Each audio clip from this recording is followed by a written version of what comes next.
الحمدللہ رب العالمین والعاقبۃ للمتقین والصلاة والسلام علی سید الانبیاء والمرسلین اما بعد فاعوذ باللہ من الشیطان الرجیم بسم اللہ الرحمن الرحیم۔ سامعین و سامعات، ناظرین و ناظرات، السلام علیکم ورحمۃ اللہ وبرکاتہ۔ حضرت انس بن مالک رضی اللہ تعالیٰ عنہما سے روایت ہے کہ حضور علیہ الصلاۃ والسلام نے ایک مرتبہ ممبر کے سیڑھی پہ قدم رکھا تو فرمایا آمین، پھر دوسرے سیڑھی پہ قدم رکھا تو حضور نے فرمایا آمین، تیسرے سیڑھی پہ قدم رکھا حضور نے فرمایا آمین۔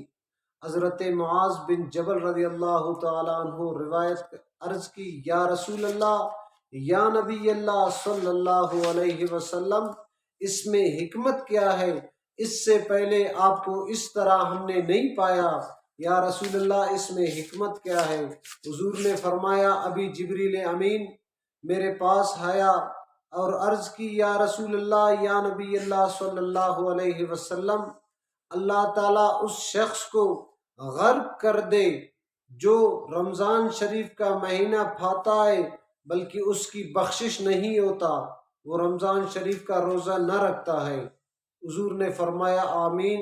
پھر جبریل امین نے دعا دی، اے رب کریم، اس بندے کو ہلاک کر دے جو ان کے ماں باپ ان میں موجود ہوتے ہیں بلکہ اس کی بخشش نہیں ہوتی، اس لیے کہ ماں باپ کی ادب و احترام نہیں کرتا، اے رب کریم اسے غرق کر دے۔ تو حضور نے فرمایا آمین۔ پھر جبریل امین دعا دی، اے رب کریم اس بندے کو غرق کر دے جو حضور علیہ الصلاۃ والسلام کے نام سن کر اس پہ درود شریف نہ پڑھے، یا رب کریم اس بندے کو بھی ہلاک کر دے۔ حضور نے فرمایا آمین۔